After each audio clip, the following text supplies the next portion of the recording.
I don't know what to say. I'm not done yet, as you can see. But I just read, I feel like a turning point in the book. Then I will explain in further detail. But there's a scene in which the young couple, not young, what am I talking about? The main the main character and her husband, they throw a ball at the house, and something goes wrong in that ball with her costume, and is the breaking point. She feels like her marriage is over, and then she just goes and confront like the cause of all of her suffering, or part of her suffering, the person that is trying to sabotage all of this. And I can't read. It's making me anxious. I'm such a non-confrontational person that this is giving me such bad anxiety.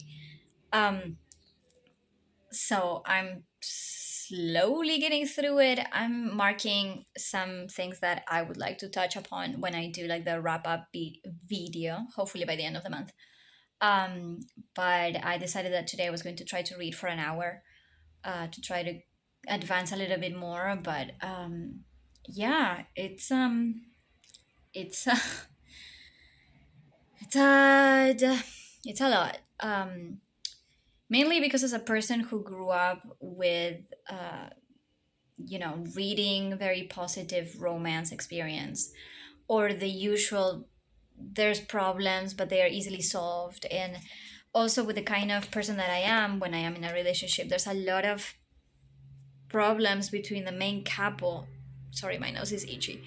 Between the couple that just piss me off, because things could be solved much more easily if he talked to her and said things that could um, make her feel less tortured, less anxious. Also, if you see me wearing this in the last like 3 or 4 videos, it's because it's my favorite thing to be lounging at home. I do wash it, don't worry. um, but it's just one of those tropes that I don't like the lack of communication and the lack of proper explanations. Of course, it's what usually helps to create tension and drama between the characters and confusions and really bad situations. But it's for me something that is so easy to squash, like all of the unnecessary anxiety that the main character feels over her marriage, over her husband's past, all of the things that are torturing her and haunting her, which haunting is precisely the right word. That again, she's just projecting because of her anxiety of how much she just admitted how much she hates gossip. Like she said that she would be okay without ever talking to her husband again as long as nobody knows that they are estranged from each other. Which lighting is good, this one. Because she cannot stand um, gossip. Like she just, that is the one thing that drives her crazy, is the fact that people may be gossiping about her. And there's snippets that I will include eventually, um, of her spiraling into conversations that do not exist but that she imagines are happening as she watches people interact or whatever. And it's all a fabrication of her insecurities, of her anxiety, of how young she is as a bride, how inexperienced, blah blah blah. And it's so, like, it's so well done because it's such a human real experience.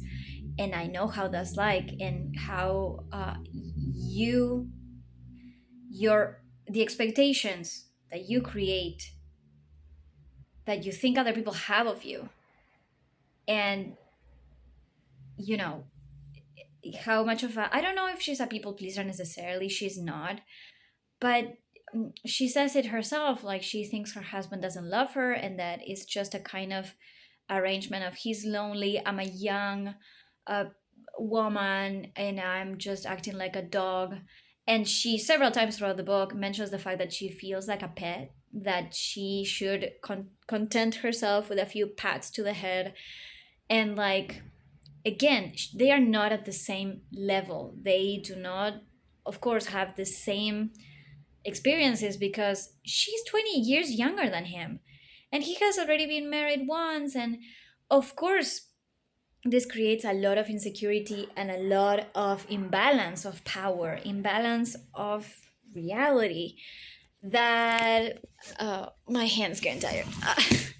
That of course makes the main character suffer so unnecessarily. But early 20th century people did not speak to each other. Communication was not found. And if you had a husband or a partner that spoke to you, you had to be lucky. I could be wrong though. I could be overgeneralizing and just talking out of my ass, but it's such a tragic thing to witness.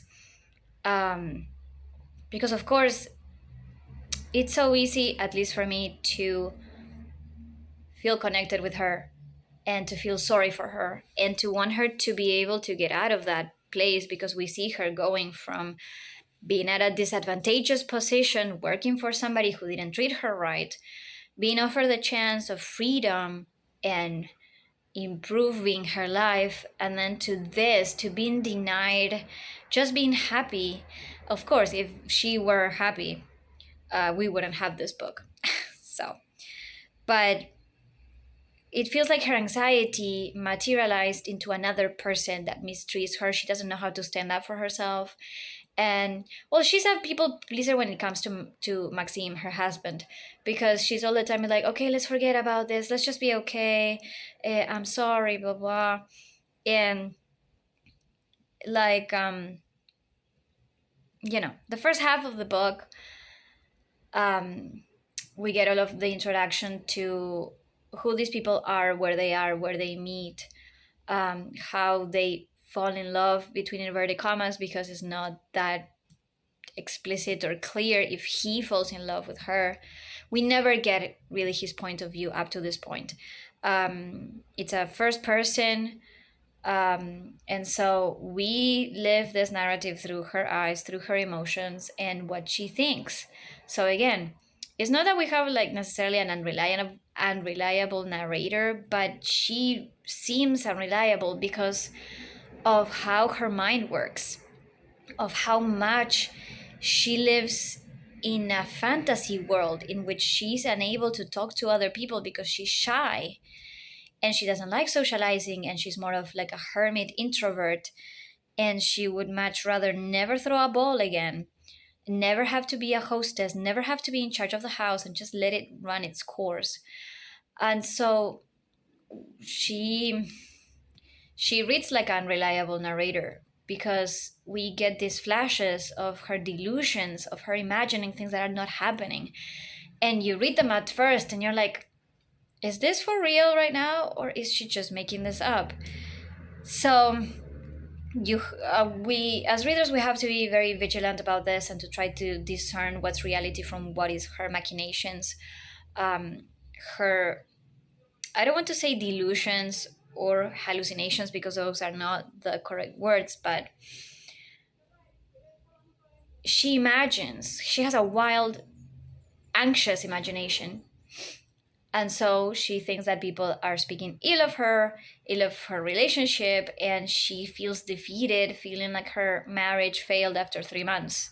And she compares herself to her sister in law, and she's just coming to the wrong conclusions, from what I gather. I don't know what's going to happen after this. She's about to go confront the bane of her existence, which to me is like, very brave, girl.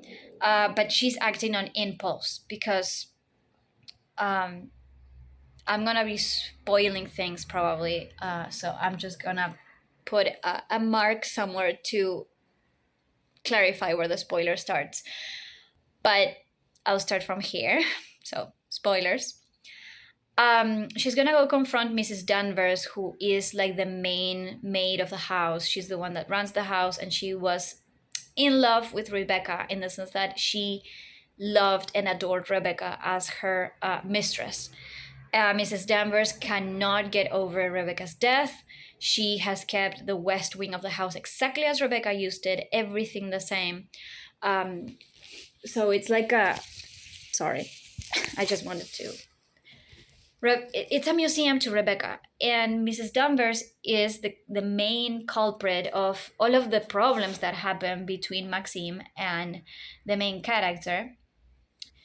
And Maxime, from the very beginning, told the main character that they could do away with Mrs. Danvers. Like, they don't need to keep her if she doesn't like her, because the main character is the new mistress of the house. So you can pick and choose whoever the fuck you want.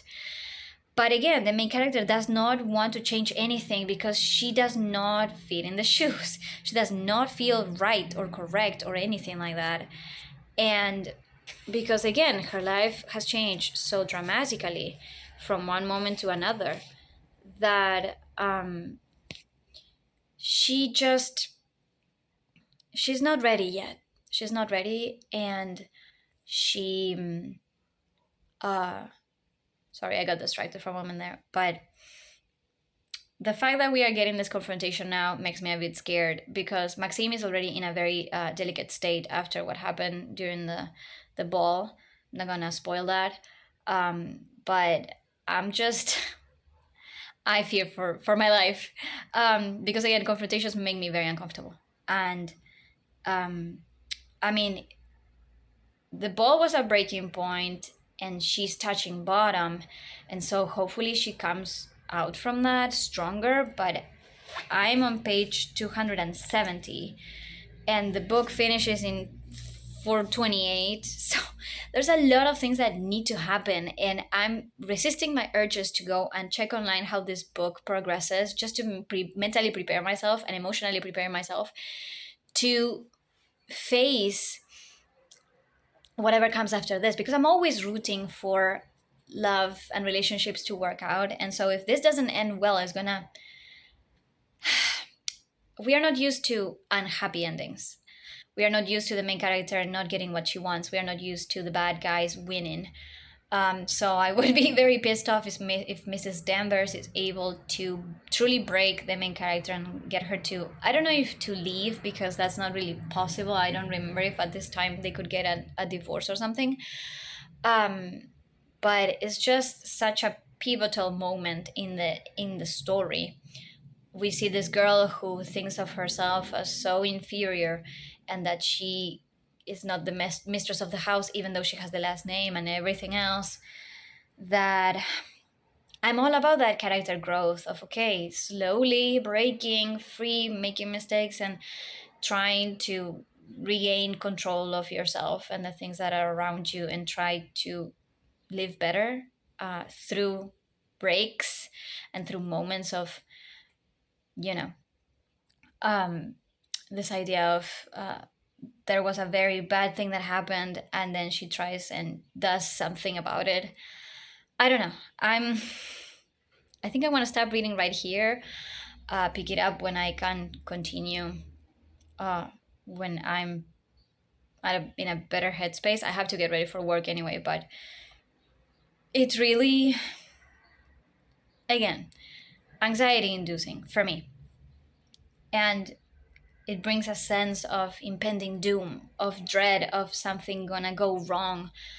And it feels like, I don't know, there's theories in my head of what could happen next, of characters making drastic decisions to try to either end the suffering or completely change the course of their lives to try to make it work again, or just stop the pain in one way, or I don't know, something like that. But I'm just gonna put this down for now. I think I read like 2 chapters total, which is not bad, but I still have a long way to go. And that makes me nervous, because whenever you get to a point in which things seem to be starting to get better, not in this one, but in some other books, and you still have 100 pages left, and you're like, what are you doing? Why are you doing this to me? What are you gonna do with these poor characters? Let them live.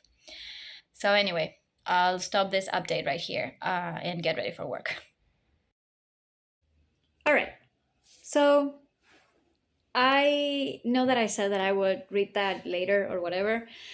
I left my house with my book in my hand, and I read at the bus stop waiting for my bus. I got through that scene, and oh my god, it's glorious. It's a moment in which the main character confronts, as I mentioned in my spoiler bit, confronts like the one character that is tormenting her. And it's such a key moment, to be honest, because I'm going to spoilers.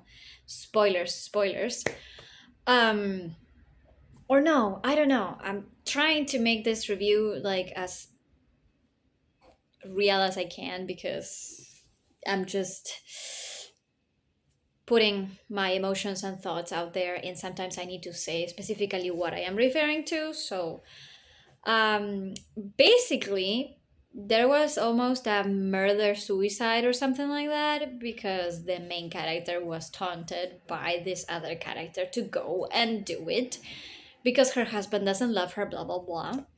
But the most courageous thing was the main character going in and confronting Mrs. Danvers and being like, "How dare you talk to me like that? How you did this to me on purpose, blah, blah, blah, blah." And I feel like, again, getting to the halfway point, it's one book, and then from that point onwards is another one. And that is sort of how narration works, obviously. You have all of the rising action after the introduction to the setting, the characters, the when, the what, the world building. And then you get to a point of no return in which the characters have to either confront or be confronted by things that are obstacles in their life. So in this case, the main character confronted one of the obstacles of her life, and it was such an unresolved issue because they were at a standstill, both of them facing off against each other. The insinuation of go kill yourself, or not even just a straight up kill yourself, but not with those words, and then be interrupted by a shipwreck.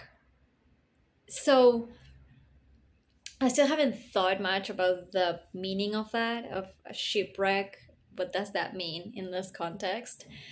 Of course, it could symbolize how the main character feels about her marriage, which is a shipwreck at at this point because they are still um, upset by what happened the previous night, um, because of the ball. But I remember when I kept on reading, like I turned the page and I was like, oh my god, she's doing it. She has like it was not even courage. It was a moment of complete spontaneity of just going and doing something on a whim without even thinking about it. And I think that was precisely what she needs, to just go and do things without thinking about it. And we get a lot of more clarity into why Mrs. Danvers cares so much about Rebecca, more than she does about Mr. De Winter. Because up to this point, we just assumed that she came with the house, that she was probably in the service of the Winter family for a while. But plot twist, she was Rebecca's maid growing up. So, of course, she feels like a mother to her. That's why, for her, the loss of Rebecca was so gut wrenching and completely devastated her, and she cannot let her go because it was not that it was her master's wife, it was her child, pretty much. So we get more information about that, which I think it was nice to finally understand what the heck was going on through this woman's mind. And the fact that the main character went into the house to confront her and then almost being convinced to kill herself. I was just like, girl, you had one moment in which you grew a bit of a backbone, and now you're letting yourself be gaslighted or convinced that you have to go and end your life because your marriage is a failure. Like, again, all of these fabrications and machinations of my husband doesn't love me because I did this horrible thing to him, and there is this woman that is coming at me, and there's the ghost of his wife, and blah blah. And it's like, ugh, people back in the day were too bored. No, but seriously, I think it was such a good, you know, character growth in a way. I haven't seen how this unfolds later down the line because I read like I think another chapter or two. So I don't know if this reflects in how she behaves later on. If she starts being less inhibited, if she becomes a bit more self assured, because right now they're dealing with a shipwreck, and Maxime is like awoken from a daze after he was feeling horrible. And so she, again, the shipwreck gives them something to do, something to think about, something to cleanse their minds for a moment. So I just wanted to update that. I'm in bed reading, and oh my god, this book just, you know, it's been one plot twist after another, in like the tension and the drama just got umped bajillion. I don't know how to say it, but it's just incredible. I'm shooketh. I was not expecting any of this. And we just got another plot twist. We just got another a confession of a very important thing. And I mean, there's one thing that happens, and then from that thing that happens, there comes the confession. And I'm this again from the halfway point, I'm breezing through it all of a sudden. Like I'm on page, oh Jesus, um 320. So I am 100 pages from finishing. Yeah, 100 pages from finishing officially. And to be honest, literature written by women in the early first half of the 20th century really does it for me. I think there's just something in their sensitivities, in their language, in their original stories that really works for me. Like Picnic at Hanging Rock, for example, or The Haunting of Hill House. The way in which women write women, and how they keep it so real. They keep it so real. And I'm I think I would like to go more into this direction, especially thinking about my master's thesis. Um I'm of course I'm thinking about it because I need to make decisions for the future, but um there's my painting. Just putting that out there. I I think I would like to go there, but at the same time I'm thinking of digital stuff. I don't know. Um don't mind me.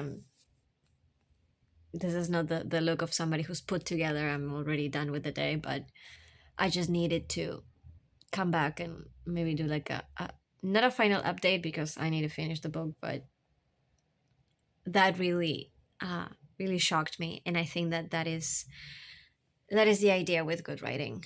It should shock you, um rock the boat, and put thoughts into your brain, or the sense of wonderment when it comes to discovering things and watching the story unfold in a way that makes sense. I think that is the hardest thing to do because some people that I watch online complain a lot about, oh, this plot twist was so predictable, or this thing is so forced, and blah, blah. And I think that what happens nowadays is that it's very difficult to be creative and original, really.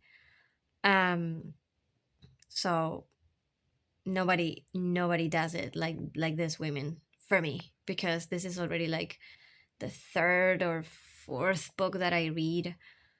No, I'm lying. Angela Carter is from the 20th century, early, uh, not early, but second half, mainly. And there's just something about 20th century writing, uh, that really gets me. Of course, I do like Jane Austen, but she's from way before that, so she doesn't count. But I don't know. It's just so compelling because, again, I like reading fantasy. I like my whimsy and my romance and those kinds of things that are silly, or may seem silly for some people. Wishful thinking and being like, not everything in real life has a happy ending or whatever. But um, I think it's a good balance that I'm striking as of lately, of reading fantasy and things that are not possible in this reality, and then reading things like this that just make so much sense. And of course you can say, well,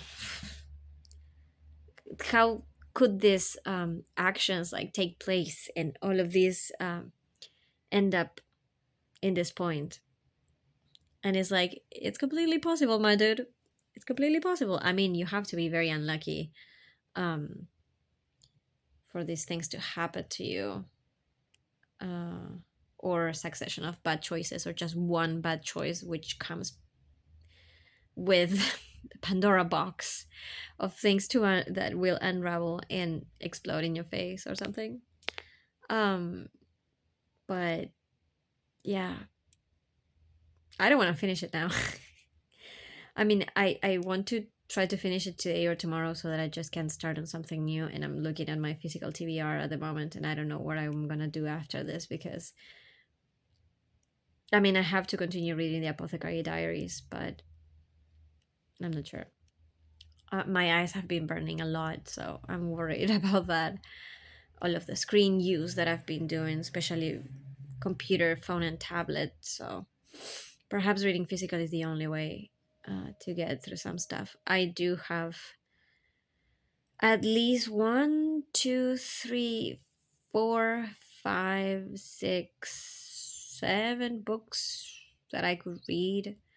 So it's not that I don't have anything, but I just don't know what I'm gonna be in the mood for after I finish this. 8 actually, because I wasn't counting intermezzo. Which reminds me, I need to do my physical TBR. But I don't know. It's an incredible reading experience, to be honest, for me. Again, as I said in my disclaimer, I may enjoy something that you don't. But if you like a gothic story with a main character that is not powerful, she's not a girl. She's not a girl boss. She's full of doubts and she's insecure, but she slowly finds herself.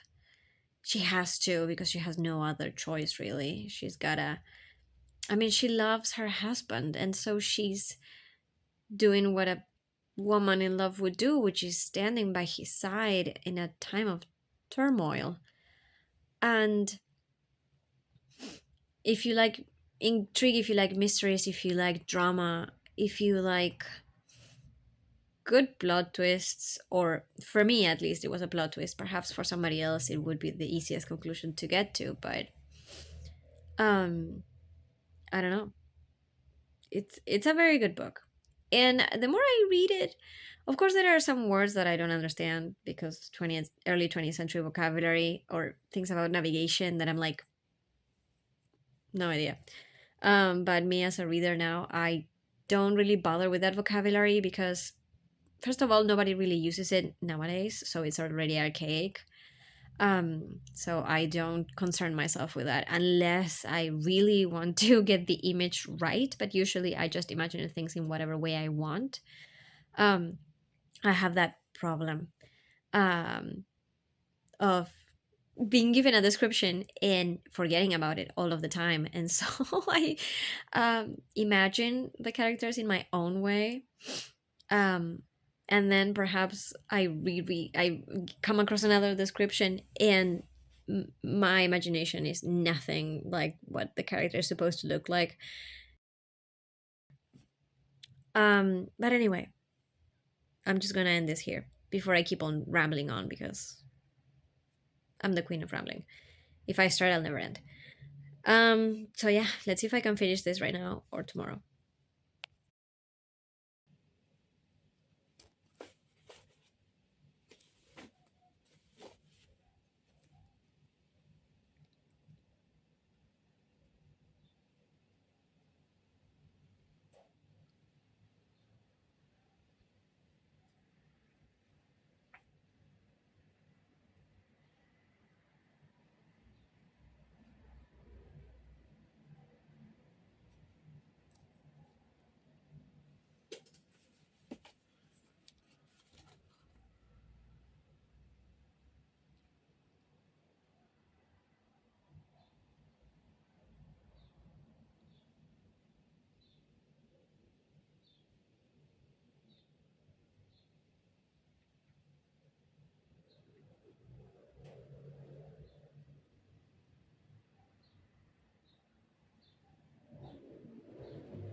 Okay. So I finally finished. That took me longer than I expected, but I finished before the end of June. Today is June 28th. And I, very good conclusion, very good everything. Like, you keep expecting, like, oh, this is it. This is it. And then it just keeps escalating and more things start to happen or come up. And let me just, Woo! There we go. Drop the phone. um as I was saying, the ending, very good. I mean, it's an open ending, but most of the conflict has been resolved. Most of the doubts and questions have been cleared away. And what's fascinating, um, which I don't remember if I've read books that are like this book is a loop. It's like you finish the book and then you go back to the beginning, and you can do that endlessly. Of you start from the end but not really. I mean, you don't know what happened for them to get to that point, and there's a lot of things that when you start reading are very cryptic, which is what for me was the struggle with the first 2 3 chapters, being like, what is she talking about? Like, what is this? And you don't know them, you don't know their story, you don't know Manderley, you don't know anything. And then she starts from the beginning of, okay, how she um, used to work for Mrs. Van Hopper and everything. And it's a very pleasant read, like I have been saying in the past couple of videos. Um, so final thoughts. I think I've put most of them in all of the sections that I filmed for this. But it's an amazing read. I think that the characters are very well crafted. The the main character and her fears, and how Rebecca is such an overpowering presence in the house, and you have Mrs. Danvers, and it's I don't want to get too spoily because I've spoiled a few things already, and I need to make sure that I give my warnings for that, because I really want to encourage people to read it. Um I don't know how to describe it. It's the tension, is the things that are at stake, the false sense of security at different points that then it's completely swept away by the next thing that happens. And it's a mystery, it's gothic, it's intriguing. And again, it's not a happy story, but it's not also a sad story. I mean, there's the drama, and there's the reality of a couple that have to face several challenges to be able to solve their differences and leave the past behind. But then you have Rebecca being a mastermind. And it reminds me a little bit of Gone Girl, actually, if anybody has read it. Another very good book, that one I had to read for college. And it's so well done. And this brings me back to Apothecary Diaries. It's women that rely on logic and careful planning and careful analysis of their environment. And they use everything to their advantage to, you know, uh, I don't want to say be the bad guy, because once you understand where they are coming from, in some cases, some of them are the bad guys, some of them are just forced by their circumstances to turn into monsters or whatever. Um, and how it gets so completely out of hand, and how unhinged they are. And but it's in the careful crafting. It's in the way that they fool police, they fool everybody around them, and they are such good actresses and such good thinkers. This is not about Mao Mao, by the way. Mao Mao, she's not acting, she's using logics to solve mysteries and things. But Rebecca and Amy, in the parallel that I'm trying to establish, is in the crafting, it's in the details, it's in the aha, got ya kind of moments of you think you won, but you don't. Um, so I like that. I am all about main female characters or female characters who are, you know, off the rails, unhinged, just vengeful and being intelligent and not letting themselves be beat down by the system, or if they feel the system is going to beat them, they are like the Joker a little bit, like they will have the best laugh at the end, one way or another. And that is what really does it for me. Of course, in this book, you're rooting for the main character. You feel bad for her and a little bit for her husband, but mostly for her because, again, you want her to have a happy marriage and for her to be able to feel comfortable, mature, grow, blah blah. And then all of these things start happening, and it's like, oh, okay, I'm so sorry for you. Um, but I think I'm going to be writing about this book for a final paper, mainly because it's the thing that I'm tackling right now, and I have been reading. In, I mean, I'm recording all of this because precisely this book left me thinking, um, and there are some things that I want to explore and to see if the people have written about this book and about the concepts that I want to study. So yeah, I am gonna read the afterword because it will probably help me for my paper. But I think that that's it. I finally finished with this book. Actually, let me just. I need to update my Goodreads right now. So I think this is book number 10. I think I said it was going to be. Um, Update progress. I'm finished. Yes, book number 10. So not bad. I mean, I'm over halfway. I have been reading this book since May. No, that can't be. I started reading in April when I left. I don't know why I did that. But that took me like 2 months. Um Again, I'm busy and I don't have that much time to be reading as much as before. So there's always things that are demanding my attention. But okay. All right. So I am 3 books ahead of schedule. Um, I need to finish with volume 5 of the Apothecary Diaries. So that's going to be book number 11. I think I'm going to focus on that. And then I don't know. I need to sit down with my physical TBR. But that's going to be another thing in on itself. I need to edit all of this and cut down things and do all of the mumbo jumbo to post it before. I don't think I'll have this by the end of the month because there's 2 days left and tomorrow is my birthday. So you're going to be watching this later. Um, but yeah, 2 or 3 weeks in between is what I said I would do. Like, even I had said to myself once a month. But anyway,